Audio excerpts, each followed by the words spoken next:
नमस्कार। आज हम एक ऐसी सच्ची घटना की तह तक जा रहे हैं जो बिहार के मोतिहारी जिले से है। ये शुरू होती है एक सनसनीखेज मर्डर से, लेकिन जैसे जैसे आप परतें खुलते देखेंगे सच्चाई बहुत चौंकाने वाली है। हमारे पास इस मामले पर काफी जानकारी है, कई स्रोत हैं और हम कोशिश करेंगे कि पूरी तस्वीर आपके सामने रख सकें। तो सोचिए, 16 सितंबर 2025 की शाम है, वक्त करीब 5:30 बजे का। मोतिहारी में एक जगह है, चिरैया थाना क्षेत्र। वहां खोड़ा मार्ग के पास एक सुनसान सा इलाका। एक 28 साल का नौजवान अमोद कुमार यादव अपनी बाइक पर जा रहा है, शायद कोई गाना वगैरह गुनगुनाते हुए। तभी एक अपाची बाइक आती है, उस पर 2 लोग सवार हैं।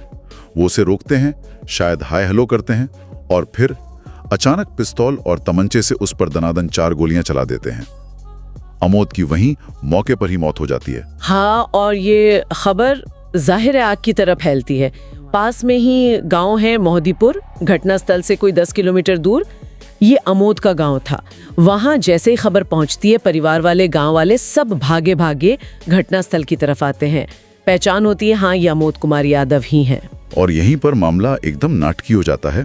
अमोद की पत्नी सुरभिता कुमारी, जिसको सोनी कुमारी यादव भी कहते हैं, उसे जैसी पता चलता है वो तो बदहवासी हो जाती है। रोती पीटती घटनास्थल पहुंचती है और अपने पति के शव के पास बैठकर जोर जोर से रोना, चीखना, चिल्लाना शुरू कर देती है। बिल्कुल, माहौल एकदम गमगीन हो जाता है, हर कोई स्तब्ध। और बात यहीं खत्म नहीं होती। जब पुलिस पहुंचती है और शव को पोस्टमार्टम के लिए ले जाने की कोशिश करती है, तो सुरभिता एकदम दहाड़े मारकर कहती है, जब तक कातिल पकड़े नहीं जाते मैं अपने पति की लाश यहां से उठने नहीं दूंगी। सोचिए, करीब 3 घंटे वो लाश को उठने नहीं देती। हाँ, और तब तक तो पूरा गांव वहीं जमा हो जाता है, हजारों की भीड़ लग जाती है। सब सुरभिता के दुख में शरीक हैं, उसे सहानुभूति दे रहे हैं। पुलिस पर भी जबरदस्त दबाव बन जाता है। सही बात है। मतलब इस पॉइंट पे तो यही लग रहा है कि एक सीधी सादी हत्या हुई है और पत्नी इंसाफ मांग रही है। बिल्कुल। आखिरकार गांव के जो बड़े बुजुर्ग हैं वो समझाते हैं, पुलिस भी आश्वासन देती है कि हम जल्द से जल्द कार्रवाई करेंगे, कातिलों को पकड़ेंगे। तब जाकर कहीं सुरभिता लाश उठाने देती है। मामला इतना हाई प्रोफाइल हो गया था कि पुलिस ने फौरन एक SIT बना दी, मतलब स्पेशल इन्वेस्टिगेशन टीम, DSP के अंडर, ताकि तेजी से जांच हो सके। हाँ, लेकिन अगले 72 घंटों में जो SIT ने पता लगाया वो सच में सबके होश उड़ाने वाला था। अच्छा, तो चलिए देखते हैं कि जांच में क्या निकला। पुलिस ने काम शुरू किया। सबसे पहले तो यही देखा कि भाई अमोद की किसी से कोई दुश्मनी तो नहीं थी। पता चला कि वो ब्याज पर पैसे देने का काम करता था। तो शक गया कि कहीं किसी लेनदार नहीं तो नहीं। हाँ, ये कॉमन एंगल होता है ऐसे मामलों में। पुलिस ने कई लोगों से पूछताछ भी की जिनका अमोद से पैसे का लेन देन था, लेकिन कुछ खास हाथ नहीं लगा, कोई पुख्ता सुराग नहीं मिला इस एंगल से। और घटनास्थल के पास कोई CCTV वगैरह? हाँ, वो भी देखा गया। CCTV फुटेज खंगाले गए।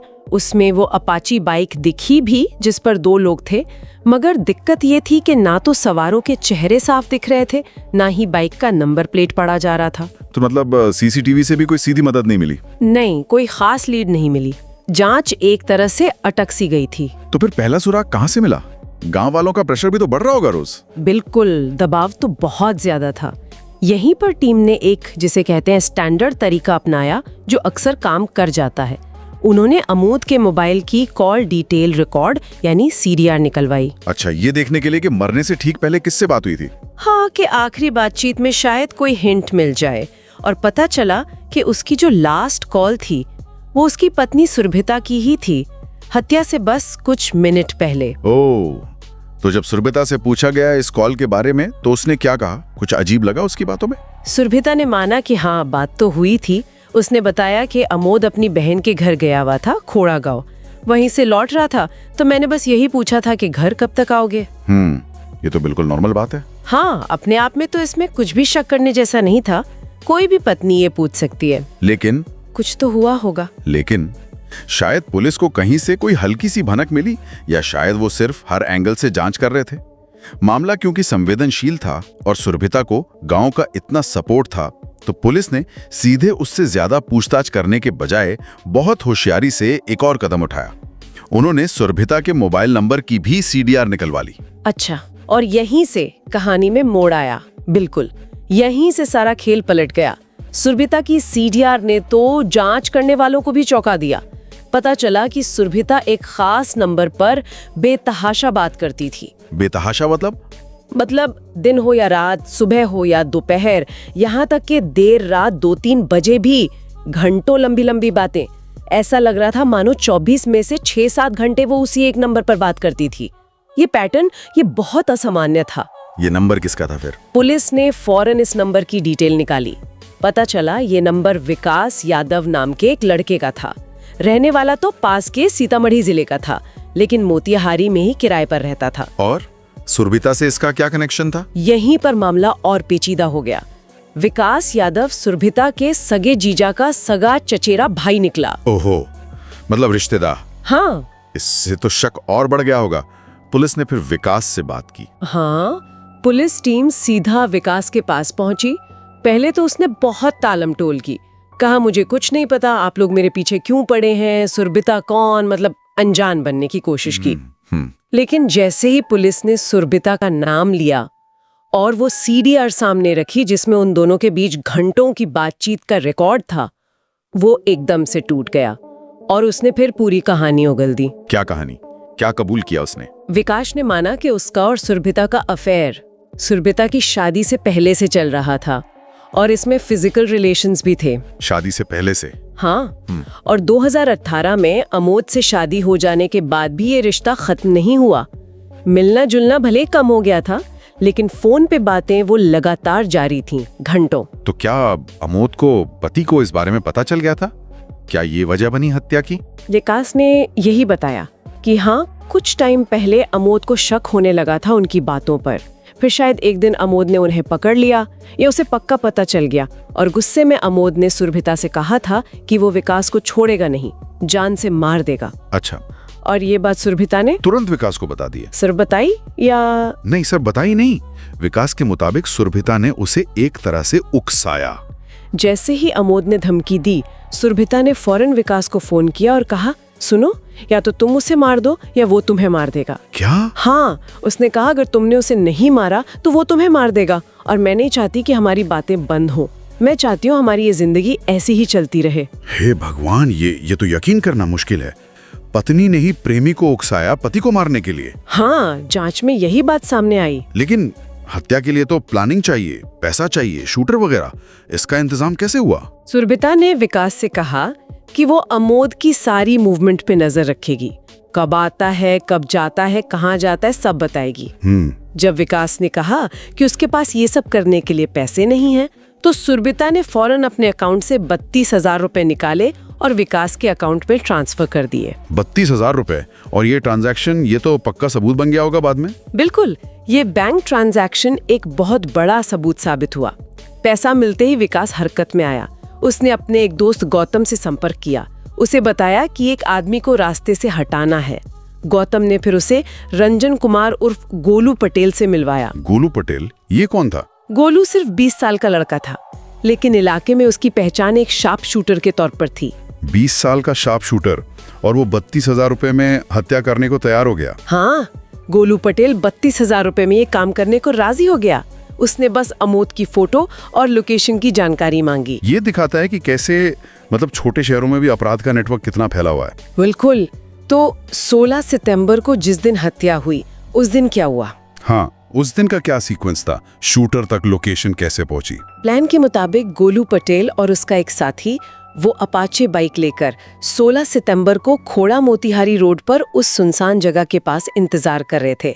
उधर अमोद अपनी बहन के घर से वापस आ रहा था। इसी दौरान सुरभिता ने अमोद को फोन किया। अच्छा, वही आखिरी कॉल? हाँ, वही कॉल। उसने जानबूझकर पूछा, कहाँ पहुंचे, कब तक घर आओगे? जब अमोद ने बताया कि बस रास्ते में हूँ, पहुंच रहा हूँ, तो सुरभिता ने जैसे ही यकीन न करने का नाटक किया।